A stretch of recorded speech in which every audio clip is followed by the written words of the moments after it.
¿Usted confía en las noticias que usted ve en la televisión? A 100%. ¿Usted confía en las noticias que salen en las redes sociales? A 100%.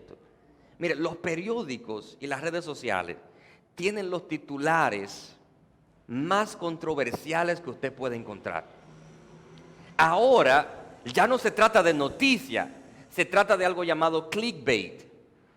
El clickbait es el tema que yo le pongo para que llame la atención del público y el público le dé clic. Entonces ahora mismo vivimos en unos tiempos donde nosotros lamentablemente no podemos confiar en las noticias que salen, porque fácilmente ponen un titular que dice: Zuleika se comió al pastor vivo. Y todo el que pertenece a la iglesia Cuerpo de Cristo, a ver qué fue lo que Zuleika le dijo al pastor. Y cuando viene a ver, Zuleika mencionó al pastor por casualidad en lo que dijo. Pero mientras usted estaba tratando de ver la noticia, se generaron views, eso generó dinero, y usted dice: wow, yo pensaba que era otra cosa. Pero lo que usted pensaba, ya hay dinero siendo producido. Entonces ahora mismo la farándula lo que ha hecho es que toma algo que alguien dijo, lo distorsiona por algo que no dijo. Entonces nosotros creemos que él dijo lo que no dijo, porque el título está diciendo que él dijo algo que no dijo, pero nosotros creemos que él dijo. ¿Cómo así? Esa es la generación, ¿sí o no? ¿Sí o no? Esa es la generación, los videos de YouTube. Esos son los títulos que les ponen para que uno vaya y clic y le dé. Pero no solamente pasa así con las noticias. Nosotros tenemos también ahora mismo en la palestra pública algo llamado COVID-19. No sé si usted ha escuchado sobre lo que es el COVID, pero las cosas se han complicado tanto en esta vida. Todo se trata de dinero. Todo es monetización. Todo es comercialización. Que ya uno se pone a pensar y dice: ¿el COVID fue algo que pasó por accidente o lo hicieron de maldad para generar dinero con la vacuna? Son preguntas que uno se hace. ¿Usted se ha hecho esa pregunta? Cuidado si el COVID no fue algo... Cuidado si fue inventado por los chinos. Cuidado si fue inventado por los estadounidenses o por Rusia y los mandaron para China, o de Estados Unidos los mandaron. ¿Quién sabe lo que está pasando con todo eso? Los museos. Yo no sé si usted tiene mucho que no va a un museo, pero en los museos aparecen unos encuentros que uno dice como: ¿cómo así? Unos encuentros, por ejemplo, en esa caja de cristal, usted va al museo de Cristóbal Colón. Y en el museo hay en una caja de cristal las medias que tenía puesta Cristóbal Colón. ¿Cómo así? ¿Cómo así? En el museo, en una caja de cristal, aparecen los huesos de un dinosaurio. ¿Eso existió? O si existió, ¿cómo llegó? ¿Cómo ustedes consiguieron eso? Y a veces sabemos porque estamos repitiendo lo que ellos nos dijeron. Es verdad, es un hueso de un dinosaurio. Es verdad, esas son las medias que utilizó Cristóbal Colón cuando pisó América. Pero ¿cómo yo sé que eso es verdad? Esa es la pregunta. ¿Cómo yo sé que eso es verdad? ¿Cómo yo sé que cuando voy a la cueva de las maravillas, lo que estoy viendo fueron cosas pintadas por los taínos? ¿Cómo yo sé? Yo sé porque me lo repitieron, ¿verdad? Me están diciendo y yo decido creer eso. Pero así mismo ha pasado con la palabra de Dios. Hay mucha gente que se pregunta: ¿es la palabra de Dios realmente la palabra de Dios? Hay mucha gente que cree en Dios y no quiere creer en la Biblia porque no es conveniente para ellos. Hay gente, mire, hubo una vez yo tuve una conversación con un queridísimo ateo y él me decía: tú eres cristiano porque naciste en República Dominicana. Si tú hubieses nacido en China, te acomodas a la religión de China. Si tú hubieses nacido en Alemania, en Roma, en la India, te hubieses acomodado a la religión de allá. Porque las religiones, él me decía, es algo que nosotros aprendemos de la cultura. Y eso me dejó pensando. Yo no supe honestamente qué responderle. Yo tenía, no sé, tal vez unos 16, 15 años. Salí del seminario de camino a mi casa con 2 compañeros del seminario y ellos tampoco supieron qué responder. Pero con el tiempo uno comienza a pensar sobre esto. Y uno dice, ¿por qué yo soy cristiano? ¿Por qué yo digo que el cristianismo es la religión verdadera? ¿Por qué no es el Islam? ¿Por qué no es el hinduismo? ¿Por qué la mía? ¿Por qué la mía? Esa es la buena, ¿por qué la mía? No, ¿cuál es la prueba de que la mía es la correcta y no la de los chinos? Y yo empecé a pensar, hace unos años ya, y yo entendí lo siguiente. La base principal de que nosotros servimos la religión, si así le podemos llamar correcta, es que es la única religión que fue creada por un Dios que se hizo hombre, que murió y resucitó.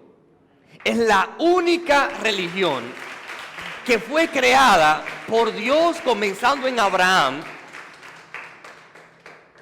Ese Dios se hizo hombre, habitó entre nosotros, murió y resucitó. Si usted le pregunta a los chinos, ese no es el caso. Si le pregunta a los mormones, ese no es el caso. Si le pregunta a los testigos de Jehová, ese no es el caso. Si le pregunta a los hindú, ese no es el caso. Si a cualquier religión del mundo que usted conozca, la única que proclama que su Dios se hizo hombre, murió y resucitó es la del cristianismo. Y yo voy a decirle algo. Si Jesús no hubiese dejado un libro y solamente hubiese muerto y resucitado, yo todavía lo hubiese seguido. Yo todavía lo seguiría, porque nadie ha hecho eso. Nadie. El evangelio, el cristianismo no es algo cultural que nosotros aprendemos. El cristianismo fue establecido por el mismo Dios, porque es el único lugar, es la única posición del mundo, es la única religión que contiene el mensaje que puede cambiar la humanidad. Entonces nosotros, ¿qué debemos de hacer? Apegarnos a la palabra de Dios. Ahora bien, cuando usted lee la Biblia, yo quiero que usted entienda por qué usted debe de confiar en la Biblia. Y de hecho, esa es mi pregunta hoy. Ese es mi tema. ¿Puedo confiar en la Biblia? ¿Puedo confiar en la Biblia? Cuando Pablo escribe el libro de Timoteo, nosotros vamos a leer a 2 Timoteo capítulo 3, versículo 15 al 17. Pero cuando Pablo escribe esto, se lo escribe porque Timoteo está haciendo ministerio en Éfeso. Y en Éfeso, siendo una ciudad grande, una ciudad con muchas nacionalidades, una ciudad llena de lo que hoy conocemos como gnosticismo, una ciudad que era influenciada por la creencia de una diosa llamada Diana. A ese lugar Timoteo va a ministrar la palabra. Y yo no sé si usted ha conocido a alguien que está vendiendo algo que no sabe si funciona. O si usted alguna vez ha vendido algo que usted no sabe si funciona. Por ejemplo, una crema. Esa crema blanquea la piel. Usted nunca se la ha puesto, pero usted necesita el dinero, le tiene que venderla. Yo tenía un amigo que él vendía productos de adelgazar. Y esos productos, él les llamaba el té de la fe. Ese era como le decía. Oiga eso, el té de la fe. Y él nunca le decía a nadie por qué él le agregó la parte de la fe. Y yo un día le pregunté, pero ven acá, ¿por qué tú le dices el té de la fe? ¿Qué tiene que ver el té y el perder peso con la fe, con Dios? Y él me dijo, bueno, mira, yo estoy en mala, yo estoy gordito, Tengo 6 meses bebiéndome el té y no me ha funcionado, pero yo tengo fe que a quien se lo venda, le va a funcionar. Entonces él empezó a llamarle el té de la fe. Y hay mucha gente que vende la crema de la cara. Ya usted tiene un título si usted vende algún producto. Lo que sea de la fe. Pero eso era exactamente lo que Pablo no quería que pasara con Timoteo. Pablo no quería que Timoteo fuera a la ciudad de Éfeso a predicar la palabra esperando que le funcione a otro y a él no. Pablo no quería que Timoteo fuera a Éfeso a predicar la palabra de Dios sin estar seguro que eso realmente funciona, que la palabra de Dios realmente tiene poder de transformar la humanidad. Pablo no quería que Timoteo fuera allá afuera y dijera, Cristo salva, pero que él no estuviera convencido de sí. Y por eso le escribe a Timoteo en su segunda carta, capítulo 3, versículo 15 al 17, de la siguiente manera. Él dice, bueno, vamos a leer el 16 y el 17. Toda escritura es inspirada por Dios y es útil para enseñar, para redarguir, para corregir, para instruir en justicia, a fin de que el hombre de Dios sea perfecto, enteramente preparado para toda buena obra. Esa es la razón por la que Pablo le escribe esto a Timoteo. Para que Timoteo esté totalmente convencido de que esto que tenemos no es algo al azar. Pablo quería que Timoteo estuviera convencido de que esto cambia vidas, de que esto transforma a las personas, de que esto marca un antes y un después en la vida de aquellos que lo leen y creen y obedecen lo que en este libro dice. Y nosotros tenemos que estar igual de convencidos que Timoteo cuando fue a predicar la palabra. Cuando Timoteo fue a predicar la palabra, él no fue a predicar la palabra de la fe. Él fue a predicar una palabra que él sabe que funciona. Él fue a predicar una palabra que él sabe que cambia, que él sabe que es útil para instruir, para redarguir, para cambiar vidas. Y ese es el convencimiento que debemos de tener. Ahora, ¿cómo yo sé que esto realmente es la misma información que Timoteo tenía? ¿Cómo yo sé que esto es exactamente la Biblia que manejaba Timoteo o que manejaron en los primeros siglos de la historia? Y yo quiero dividirle esta explicación en 3 partes. La primera parte es la parte de la Biblia y las referencias históricas. La segunda parte es la Biblia y el canon. Y la tercera parte es la Biblia y el hombre. Voy a repetir esto. La Biblia y las referencias históricas. Esa es la primera parte que vamos a desglosar. Luego la Biblia y el canon. Y luego la Biblia y el hombre. Para desglosar la Biblia y las referencias históricas, yo quiero comenzar con algo muy simple. Algo que nosotros vemos en todos los libros de historia, por lo menos. El libro sea de historia bíblica, o de historia neutral, o de historia atea, si es de historia, contiene un antes y un después de Cristo. Eso es fundamental.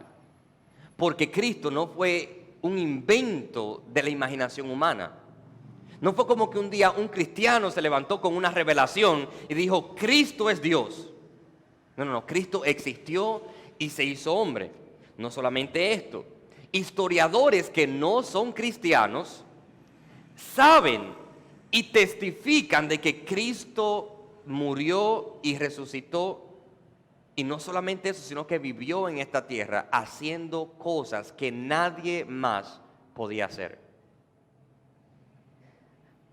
Hay manuscritos antiguos en papiro que confirman el contenido que hoy tenemos como coherente con lo que tenían los cristianos del primer siglo. Y no solamente esto, oye lo que dice esto. Tenemos aproximadamente 5.700 copias de los escritos del Nuevo Testamento. Las copias de antes no se hacían con una fotocopiadora. Se hacían ¿cómo? A mano. Lo que quiere decir de que todas las copias que se hicieron del Nuevo Testamento se hicieron a mano. Y no hay una contradicción en idea en todas las copias que se hicieron. Las contradicciones que vemos, o no contradicciones, sino los errores que vemos en las copias, es que alguien escribió el nombre de Juan con 2 U y otro lo escribió con 2 N, pero sigue siendo el mismo nombre de Juan. O sea que en cuanto a palabras hay algunos cambios porque era todo a mano y lógicamente alguien tiene que poner una letra de más quizás. Pero en cuanto a ideas se refiere, todas las ideas que tenemos en la Biblia hoy son ideas que vienen de escritos originales de los escritos del Nuevo Testamento. La Biblia tiene más de 1500 profecías que se cumplieron en algún momento de la historia, incluyendo más de 100 dentro de esas 1500 que se cumplieron en Jesús.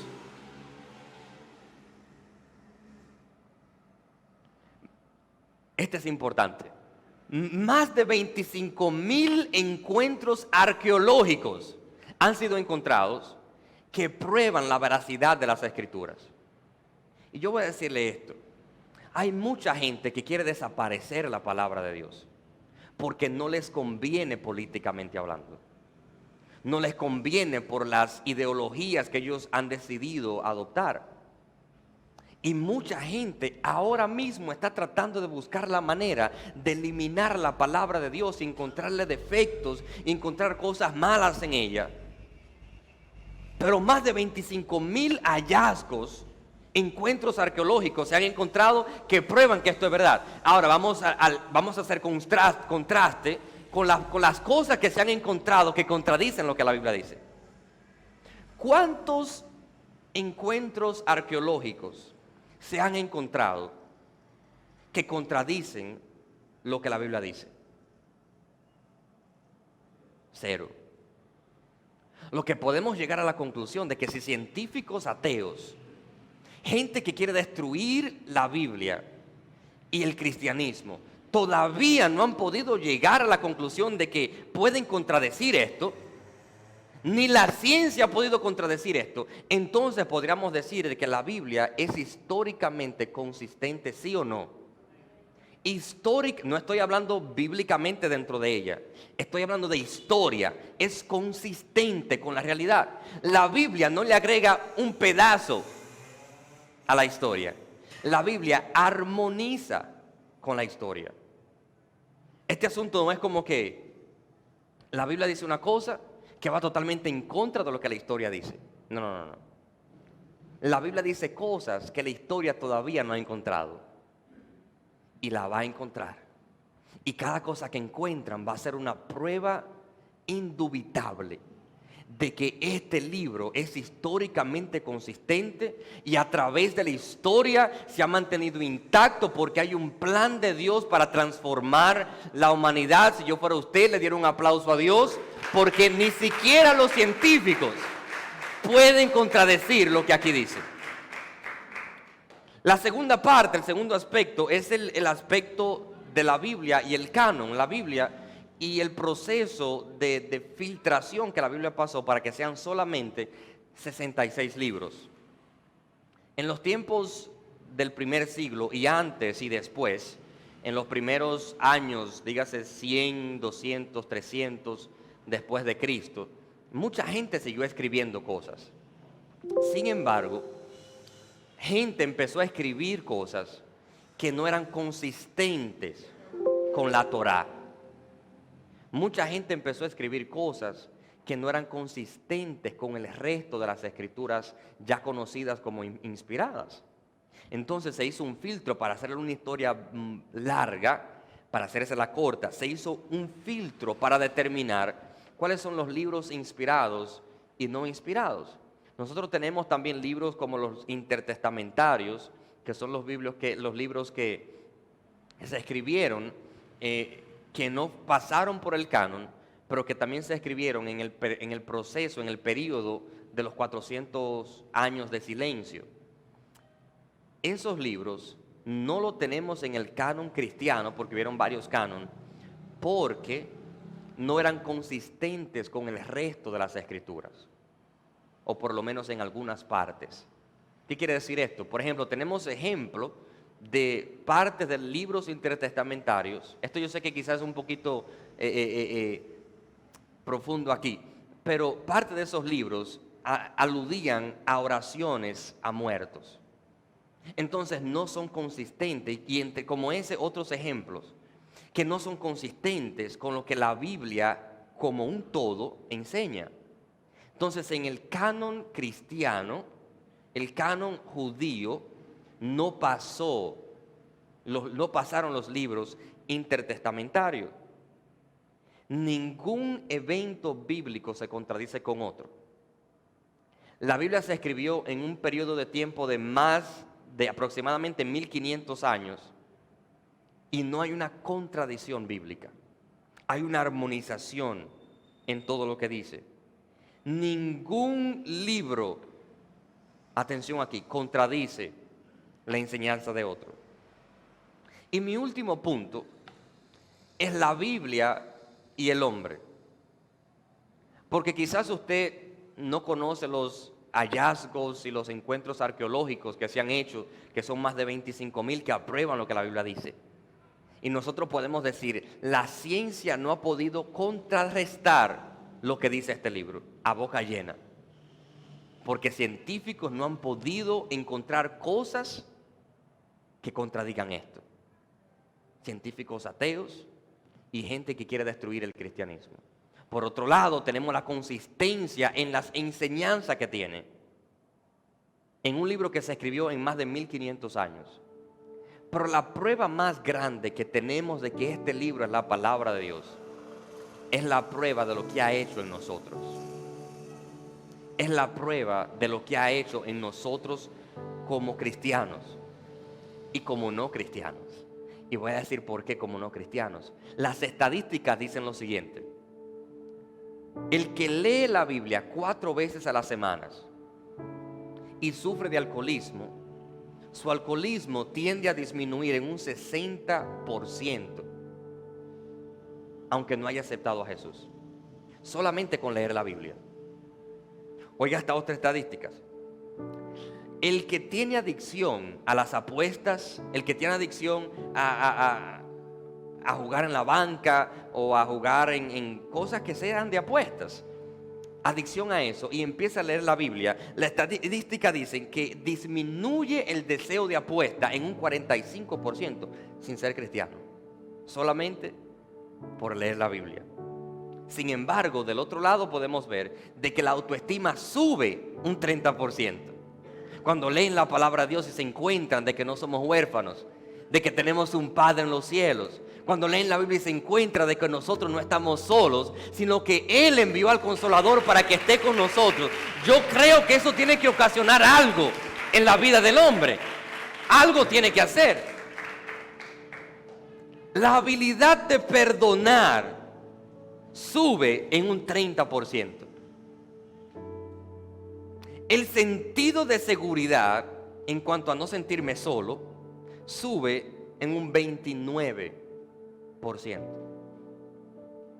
Estas estadísticas no se las está inventando un cristiano que quiera ayudar al evangelio. Las estadísticas no son hechas necesariamente por cristianos. Las estadísticas surgen como un estudio que ha pasado por un escrutinio bien complicado para que puedan ser aprobadas como una estadística. Y estas son las estadísticas que nosotros tenemos. Ahora bien, nadie puede con un testimonio, decíamos anteriormente. Nadie. Los que escribieron la Biblia no fueron personas que nacieron en el evangelio. No fueron cristianos que dijeron, esto tenemos que escribirlo porque mira, ya nosotros hemos crecido y nos hemos criado en esto. No es el caso. Los que escribieron la Biblia son personas como Mateo, que era un ladrón. Tuvo un encuentro con Jesús y su vida cambió para siempre. Y yo pudiera utilizar esta parte para decirle a alguien aquí de que todo el que tiene un encuentro con Jesús cambia para siempre. Todo el que tiene un encuentro con Jesús cambia para siempre. Su vida no puede ser igual más. Tenemos a un Pablo que mataba a los cristianos. Aún Pablo, que después de tener un encuentro con Jesús, su vida cambió de una manera increíble. Ahora bien, la pregunta que yo quiero hacer hoy, y lo que prueba que este libro es real hoy en día, no es solamente lo que hizo en el Antiguo Testamento y lo que hizo en el Nuevo Testamento. Es lo que puede hacer hoy en nuestras vidas. Lo que prueba que este libro es veraz no es que hizo, es que hace y seguirá haciendo.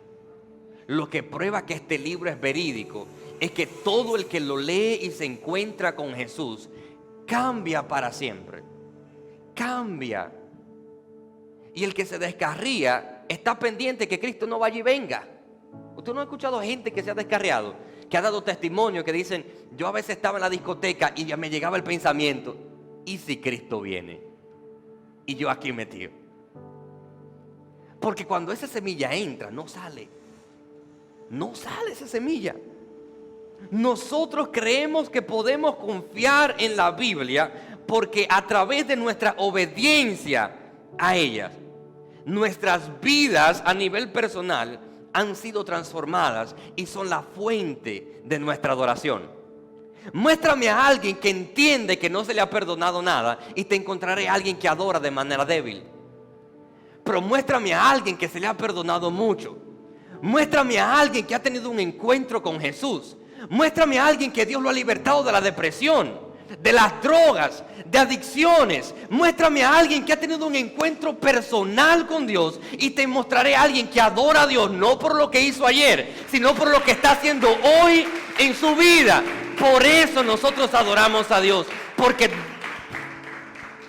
por eso adoramos a Dios, porque nos encontró y dijo: no quiero dejarte como estás. Yo quiero entrar en tu vida y cambiarte para siempre. Y no solamente que tú cambies, sino que los que están a tu alrededor también reciban el testimonio de que si yo lo hice contigo, si Dios lo hizo también lo puede hacer con los que me rodean. Por eso podemos decir: Cristo te ama. Cristo te ama. Porque si lo hizo conmigo, lo puede hacer también con otros. Pero todo comienza con entender que este libro, de que estas historias compiladas en este libro son historias reales, son historias verídicas, son historias comprobables. Este libro, nosotros no decimos que es verdad porque se nos reveló que era verdad. La ciencia no ha podido contradecir el libro. Lo que este libro de libros está haciendo hoy en día da testimonio por sí solo de si es verdad o es mentira. Porque hay innumerables testimonios de lo que la gente que se han encontrado con Jesús a través de este libro han experimentado. Podemos llegar a la conclusión de que la Biblia es históricamente consistente. Es consistente en sus enseñanzas, a pesar del periodo de tiempo en el que se escribió. Pero también es consistente con la realidad que tú y yo vivimos hoy.